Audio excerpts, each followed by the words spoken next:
1 in 3 shipments were late. 62% on-time delivery.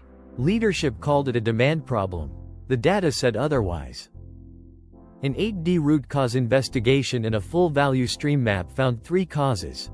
A production schedule rewritten daily with no prioritization, no single owner for at-risk orders, and supplier lead times with 0 schedule buffer. The fix: a frozen 48-hour scheduling window requiring supervisor sign-off.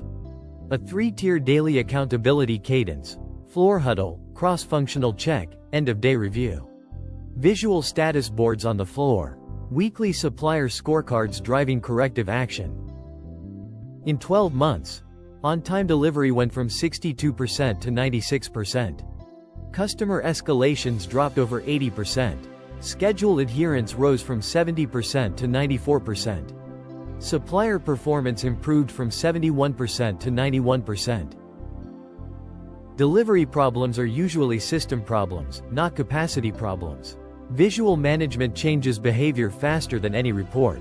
Full case study and more at my website, www.scottghacker.com.